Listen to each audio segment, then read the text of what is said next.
My experience with the thing has been that it sort of is in three phases in a way, North Campbell River. The first part was definitely the little farms that were partial income for the people of particularly from ours south, our place and the Vanstones and then the Perkins, and then the Pools, that nice little farm that was now where the freshwater marina is, and the Merediths, Jim Lorney's grandparents, were on the opposite side of the road, Meredith Road, and the Vanstone boys, Perkins boys, Tommy Perkins and then Johnny everybody had a little barn, and everybody had probably a couple of pigs. We didn't have pigs, but other people had pigs and a couple of cows and chickens, and that was just sort of, so that phase was we could see, if you drove downtown, there were fields and people haying and doing things. But a lot of our income was from grocery or stuff we grew and hunting. Hunting, venison was a big deal and ducks and pheasant or bluegrass really, and so that when I grew up, hunting was not. You didn't go out just for pleasure. It meant something. And when you came home, with a deer, my mother said we had a proper screened off room that you hung the deer there, and my mother would come and say, well, you got to skin that and butcher it, and she told you what to do. So, but she was happy when you brought it back. You really had to go and do it. I don't hunt anymore. We had cattle, we had chickens, we had pigs. So we had our eggs, we had our poultry, we had pork. The next door neighbor, it was the greatest smoker in the world. That was Mr. Perkins. I don't even know, his name was John, but we all knew him as Gamphy. That was his name. He had a beautiful smokehouse built into the side of a knoll, which is just back of the trailer park at the end of Perkins Road today. I don't know if it's still there or not, but it was there. And his wife, and I can't even remember what we called her, she made gorgeous sausages. So when it came to food, the farm supplied all our meat, milk, everything we needed. Our gardens, we all had big gardens. We grew a lot of corn. Potatoes, of course, were put into root cellars. We had lots of fruit trees, so there was lots of apples and plums. Everything was canned. Everything we had was canned. And not only that, it was canned in the middle of summer, because that's when it was available, and in boiling water on top of wood stove. So can you imagine August temperatures outside, absolutely gorgeous, inside canning, and I used to help my mother with the canning, and to this day the wife and I still enjoy canning, only we can much differently than we did then. When I moved my mother out of the property on Vanstone Road to an apartment down in Willow Point there a few years ago, she still had Royal Anne cherries in quart jars in the basement, which were canned about 1949. And the funny thing is there was nothing the matter with them. I looked at them and I shook them up, and I thought that when you shook them, they would sort of disintegrate into a sludge. They were still perfect, but I didn't try eating them. I was leery, so I threw them away. So no, every family in our area there, and there wasn't that many of them because there was only the Perkinses, Hudsons, and ourselves, and various aspects of their children. We shared a lot of stuff. If they butchered, they shared, because we had no way of keeping it. If you didn't eat it, it's the same thing when they went hunting. They would shoot deer, and the deer was passed around through a half a dozen families. Therefore, you got rid of it without any spoilage, and it was utilized. Also, if you couldn't do that, then you would can it. So again, it was 4 hours in boiling water for meats. Fish was much the same way. Most of the Vanstones and the Perkinses at one time were guides in the summertime. Nobody had a way of processing a lot of these tyes that they caught. So when they would come home at nights, because they would guide for Painter's Tent Camp, most of them, and a lot of them, they would go and pick them up on the beach in front of the tent camp, and they'd bring the boats home, and we had wharves at our side of the river, and then they'd just row over in the morning and pick up the excuse me, pick up the tourists, and away they'd go fishing and come home. So when they came home, if they had these tyes, we had to use them. And I can remember Mother cooking roasts, literally roasts of 50-pound tyes that would be about, oh, I don't know, 10 inches to a foot, cut out of the center of a tie. And literally, when I was a kid, I got to the point that I hated spring salmon. I absolutely detested it, because we ate it fresh, then we'd eat it in sandwiches, then we'd eat it in salads, and we'd eat it every which way it was done, or we'd eat it canned. And we never ran out of fish. We never ran out of fish, crabs, oysters, or whatever. And it wasn't until I met my wife in the mid-70s that I realized there were other fish in the world, such as prawns and coho and whatnot else, because all we ever did was catch tyes out in the mouth of the river. So no, I hope I've answered your question in terms of gardens and food, but they were huge, and we basically, with the exception of a few items, we were totally self-sufficient. We used to butcher for ourselves. We also sold pork and stuff like that, but Dad always said he would sell what we couldn't eat. So we never had to worry about not having enough to eat. Home life was nothing in comparison to what it is today. Most of the houses were very small. They all had wood heat, was the only heat they had. We had no electricity, no running water. All our plumbing was outdoors, outdoor toilets, but it didn't seem to be a problem because we didn't know any different. We didn't have the conveniences that we have today. No electricity, not until I was grade 9. My parents couldn't afford to get electricity off the highway because the power poles cost a lot to get them across the fields. We had coal oil lanterns, and I can remember the ritual of filling the lanterns. My dad would fill the lanterns with coal oil, and then we used those at night. And remember having to be very careful, told to be very careful of fire. And of course we had a shake roof and no fire equipment around.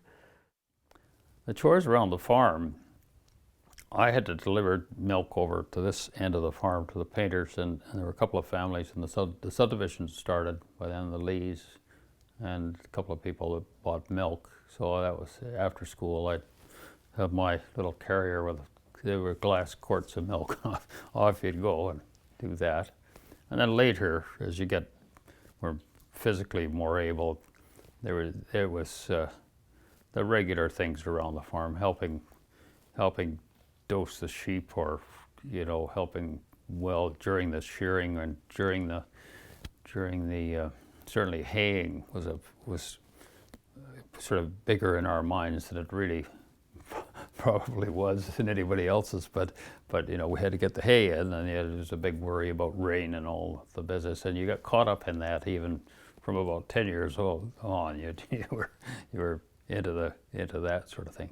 Fencing, as the town grew and things, way back, I think you've known that there was pretty much free range in our animals, which cattle usually had about, when I was growing up, we had up to 15 head of cattle and probably 40, 45 ewes sheep. So there was a bit of pressure on. We used Vanstone's fields were fenced. We used them and the fenced farms on the thing. But when it came to the point where you really had to fence them in, then fencing was a something I helped with quite a bit, and so there was just the regular those sort of things on the farm going on all the time, feeding chickens, feeding sheep, you know, it was that sort of world. Remember is one night we're having dinner. My mother had been wanting screen doors. My father didn't think they were necessary. So one night when we're sitting having dinner in the kitchen, we'd hear this clunk, clunk, clunk, clunk, clunk, clunk coming across the floor. And 5 of Hudson's sheep walked through the front door, through the front room, through the kitchen, without even giving you a glance, and out the back door. And my mother got her screen doors after that. So I had to giggle about that one. We had sheep. It was a farm. We had sheep and we had cows. I think there were 3 milk cows. The cows were raised for beef, but also for our milk.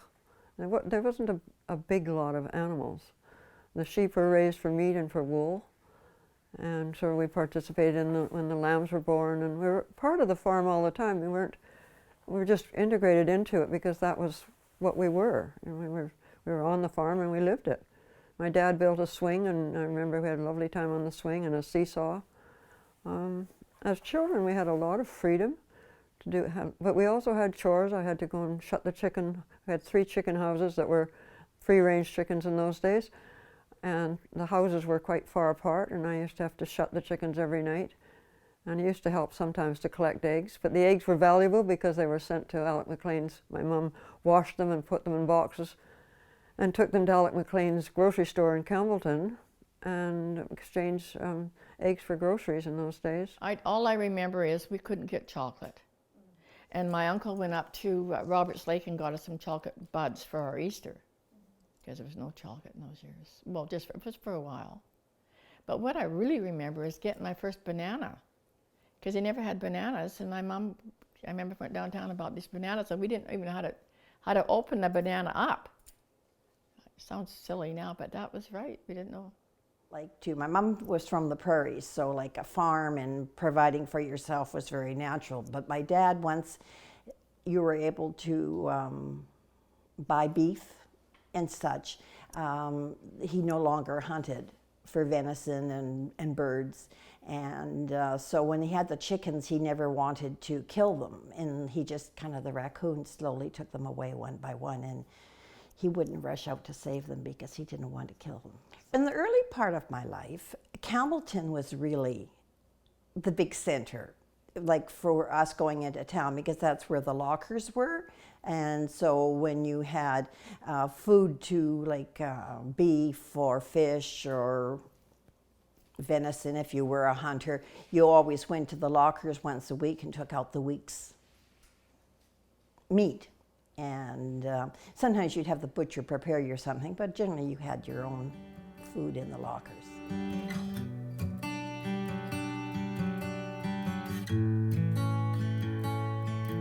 Memories of the home life were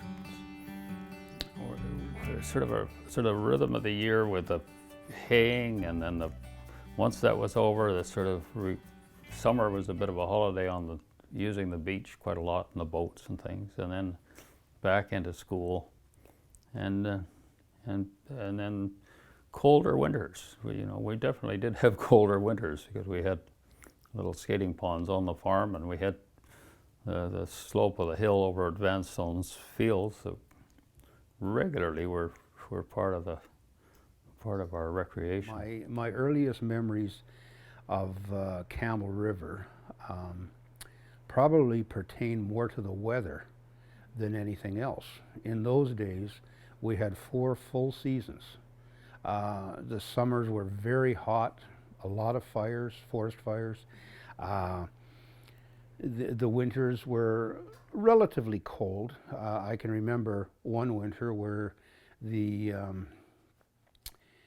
Campbell River froze over solid, and the tug, the Quinsam, because we lived right in the mouth of the river overlooking the booming grounds, the Quinsam was breaking ice as it would go up the river. Now that, to my knowledge, has not happened since that particular time, so that would be somewhere in the 40s. Our barn in the late 40s caved in, and it was right on the water level in the mouth of the river. And I was young at that time, but apparently it had 7 feet of wet snow on top of it when it caved in. Quite often I can remember tunneling with my brother through the snow on our yard, which again was right in the mouth of the river, and the fence posts, all the fence posts we had were 5 feet high. So the snow was covering the fences. You could not see a fence post. Tom used to let us flood the field in the winter, and we had quite a bit of skating in there, and people came and we had bonfires and in the winter. It was just a mild depression, and he used to put a board across it and actually flood it, and it would freeze. And just about everybody from Campbell River would gravitate to Hudson's farm and skate to a big bonfire. You know, that was some of the winter fun. I didn't go ice skating. Mr. Hudson used to freeze one of the fields over for ice skating, but anything dangerous I wouldn't do. Like ice skating, you fall and that hurts, so no ice skating. Skiing, no, you fall and you get hurt, so no skiing. And then one day, my grandparents' property went up like this, and so Joey Painter and Diana, and I don't know if the McCormick boys were there or not, but they would ski down, and they made like their own little lift down at the bottom, so they'd ski and go over the lift and then land. So they dared me to go down on the sled. And stupid old me, I went down on the sled just when my mother happened to be looking out the window. So that was the end of that one too. Couldn't go up there anymore. And one thing I remember we always had a big Christmas deal. Of course, there was quite a few, you know, it was a family of 5, and the Hudsons always joined in, and the Hig Browns usually came too, and they always had a Santa Claus coming, and we would look out the window for him to come. And I remember I always, Mr. Idians was the liquor vendor in town, and he always gave me a bottle of beer for my Christmas. We had Christmas with the Painters every year over at the lodge, and I'm sure quite a lot of my early memories about that are much in my mind. I mean, it was a big event. There were always a lot of people there. There was always some sort of 30-year-old member of the family, sometimes younger, who was stuffed into the Santa Claus suit and applied with a fair bit of scotch, I think, ahead of time. And they would come with a lantern off the beach for Santa to come and distribute the presents that were under the tree. That was, you know, I'm sure that went on as a tradition in our lives for a number of years. Painter's Lodge was really a big part of my growing up, because as a little girl, I would go over to the laundry, which was right next to our property line, and I would visit with the ladies there, you know, and sometimes they would let me put things in the mangle to press them and that. But my mom worked there, so we were playing there, because Mom took us, we were only 4 and 5 and 6. And I remember they had a deer called Bambi, and we played with Bambi. We fed Bambi all the time with a pop bottle with a nipple on it. I know if I ever said to my mom I'm bored, it would be, well, I have some housework you can do. So I never said that to Mother too often. But I mean, I had to do dishes.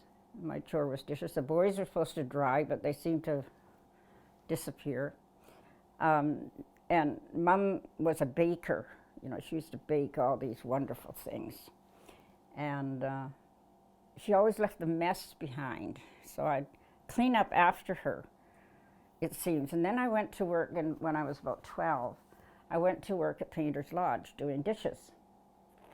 Well, Mom was cooking out there too. So I was cleaning up after my mother no matter where I was. So, I mean, it was a good life. We worked from the age 12 on to make extra money for the house, because there just wasn't the money in those days. If we wanted anything extra, we had to work for it. I knew the cabins really well and that whole territory. And then I would go over when I was quite young to in the kitchen when they weren't busy, I'd go in and visit them in the kitchen. My mom said she always knew where I was because the dog, the Springer Spaniel Jerry, she'd say, "If now find Arlene," and he'd go wandering around, and whether I was in a cabin or whether I was in the kitchen. And you kind of think today nobody would let their kid go off, but what was to happen? We had the Thai camp north of us that was, you know, the low end of the tourist, and often there was kids there, and we played with them, and then we went swimming and boating. We had rafts. I had a little 10-footer that a rowboat, a nice little boat. I don't know, it didn't really belong to me, I don't think, but I used it all the time. But we were allowed to go out anywhere. I mean, we rowed over to Quathiaski Cove in about 42, so I'd have been 7 or so. All we had to do was ask somebody what the tide was doing, so we didn't get swept down to the Narrows. We were there a bit afraid of that, but we could row 2 sets of oars and row across to Quathiaski and have an ice cream cone and come back. When we were kids, we were at the beach at Hudson's farm, and I guess we must have been 10 years old, and we were playing, Lillian Martin and I, and my brother John, who was 5 years younger than me. We were playing there, and Lillian said to me, "Look at that." So I looked over, and there was a lioness laying there, twitching its tail like this and twitching its tail down again. And I said to her, lions are supposed to be in a cage. Because my dad used to take us to the Clyde Beatty circles in in Courtney whenever it came. And I said that those are supposed to be in a cage. And so we got very uncomfortable. So I said to her, "Lillian, you take Johnny's one hand and I'll take his other hand. Let's run back to the cabin and don't let go." So that poor kid, he got dragged through cow manure and horse manure and everything else because he couldn't run as fast as we could. And we dragged him and we screamed and screamed for our parents, and they came out and they said, "What's the matter?" And we said, "It's a lion. A lion's following a lion." And they said, "Don't be ridiculous. There's no lions around here. We saw it. We saw it on the beach watching us." No, no, no. So it got us all calmed down, and then my mother, who already knew, I guess, what it was, said, "Well, I think I'm going to walk home now." So we walked up the hill and through the field and down to our place, and we just got in the house. My father came in right behind, and he said, "Amy, come here, I need to talk to you for a minute." So there was a whispering going on. That cougar had followed us all the way from the beach and it crossed the road right behind us, and it went into what we call the alders, because in our yard next to the cemetery it was just full of alder trees, and so it went in there.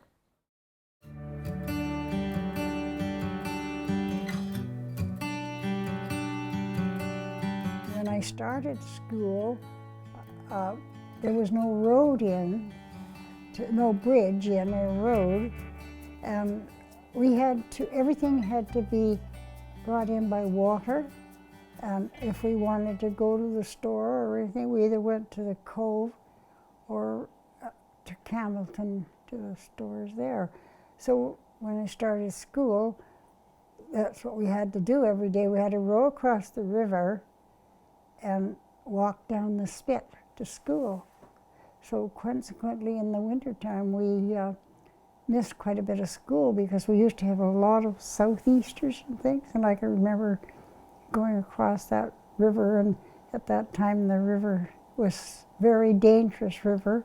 It had a really strong current long before the hydro came. So at times it was kind of touchy-go. And that Dad would never let us go if it was blowing hard, because it used to get really rough there.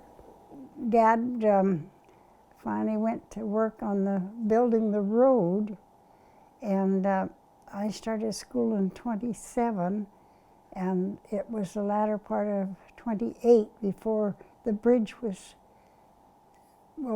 finished enough that we could get there, and they the fellows that were still working on the bridge, it was still not built up to the road, to the level. So one fellow would lift me up to the other guy up on the bridge.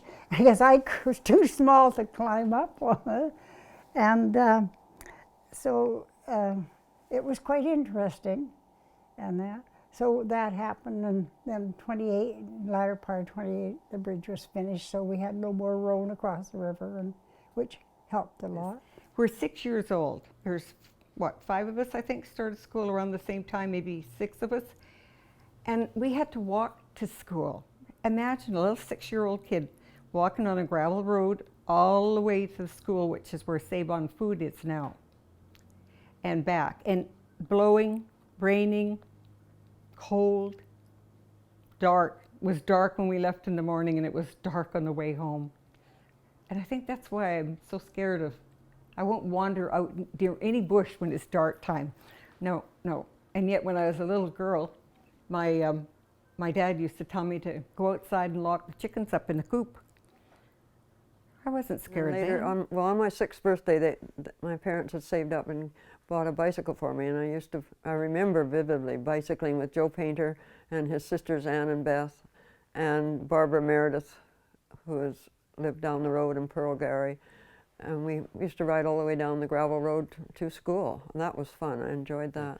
At first, I had to ride in the back of my sister's bikes on a little cushion, and then right soon I got my own bike. So Diana and I actually rode our bikes. That's quite a way, but you know, my mother said I had to have short pants all the time. They called me stovepipes, and but I had to ride to school in the short pants and the freezing, and my legs would be actual blue, so the teacher would stand me by the heater vent for a while till they warmed up. Elm School in those days the Willow Point kids came. I think they were brought up by bus. I don't know what. I think the Campbell River coach lines used to deliver school children. We didn't have a bus here. And then years later, apparently Amy Vanstone instigated us getting a bus.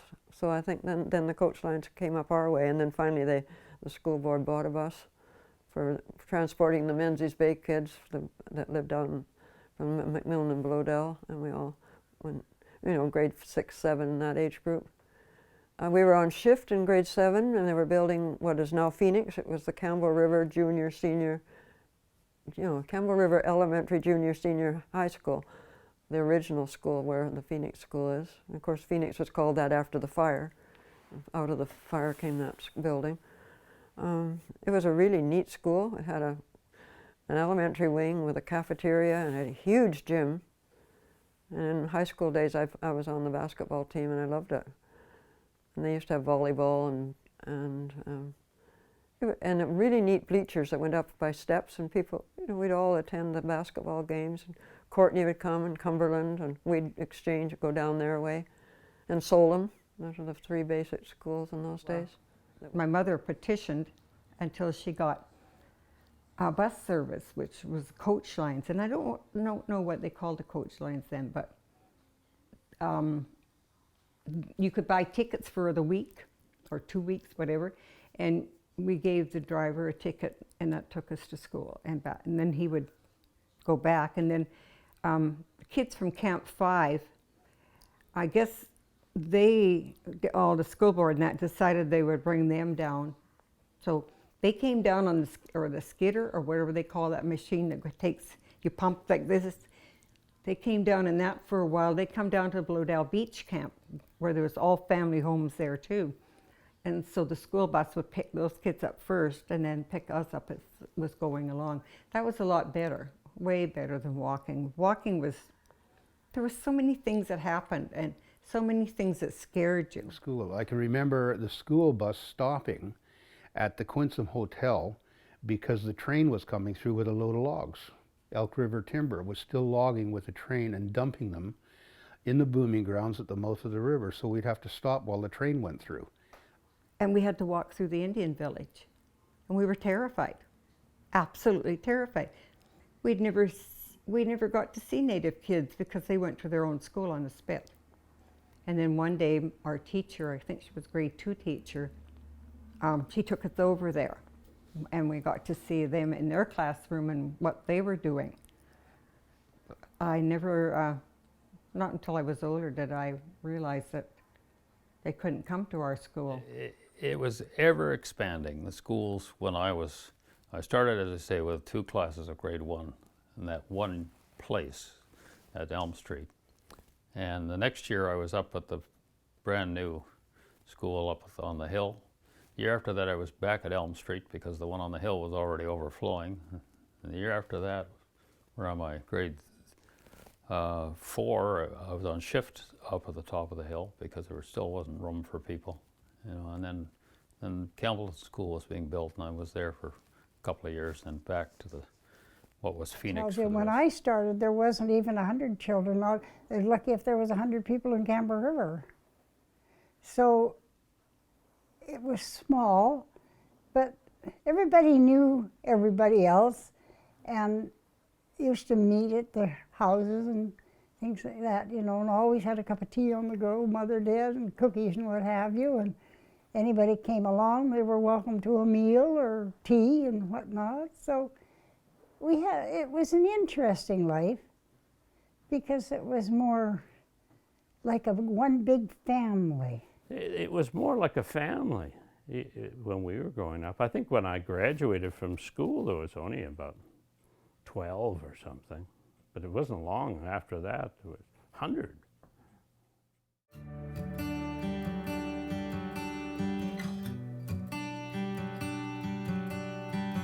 Once the pulp mill started and they built the Elk Falls Dam and generating station up there, this town literally boomed, just boomed. I mean, I think we went from 500 people to 1,500 people in no time. And then, of course, families started moving in. And we were in grade 7 when they loaded us in school buses and took us up to Phoenix, the brand new, we called it Cary High, the brand new school that they had built. And now we were really modern now. We got to go to all the different rooms with our subjects, and you know, it was very, very good. We liked that. A lot of the people, pardon me, that came to Campbell River worked to build the dam and the town site. They were construction people. They were French Canadians. They were engineers. They were roofers. They were whatever. A lot of those people built places in Campbellton and lived there until they either died or moved away. And many of those same people that worked in the construction of the dam and the town site ended up going to work in construction of the mill. We learned that the roads were alphabetical: alder, birch, cedar, dogwood, elm, fir, greenwood, hemlock, ironwood. Lots of people still don't realize that that they were alphabetical when you went to find a position in town. And it just built up quickly. It sort of grew up around me. Like, as a kid, you don't notice what's going up, you know. You're just bumbling along as a kid and having fun. But it has expanded tremendously since I was little. I mean, every time a new building comes into town and the old one disappears, I just, like when my husband was a building inspector here for a few years, and they were building a new administration office and whatnot. Well, I was really upset with him that he tore down the hospital. I said, can't you preserve it, do something with it? But no, he had to tear it down and build his own building. So I didn't like seeing the old buildings disappear. I felt I wanted them to preserve them somehow so that we could look back on our years, because there's not many of them in town that were here when we were young. They're gone. When the mill came in, it became just obvious that to make a real living in this part of the world, to go to work at the mill was really logical. So most of the people did that. And then John Perkins, Sr., he decided to divide up the field down Perkins Road. And then things actually did start to change. And then Herb Barkley started the subdivision over here, and Danny McKenzie up on the top. So there was a whole growth, but there was also, at the same time, the Bakey's Mill, which became Raven, and then Jimmy Robinson, there was a bit of industrial activity, and it's a bit of a struggle to make it work. I ended up meeting my husband here, who was from Washington State, and we got married and ended up settling on the farm. So that's where we are now, still here, or I am anyway, with my children still living. We had a boy and a girl, and John and Connie live in Campbell River also, and they help work the farm. So, and of course, the farm is, we divided in half. My brother, Keith Hudson and Gay, have half, and Jim and I have the other half. We just made it so it's legal, but we didn't change the fence lines. So we both can enjoy each other's side, and that's how it remains today.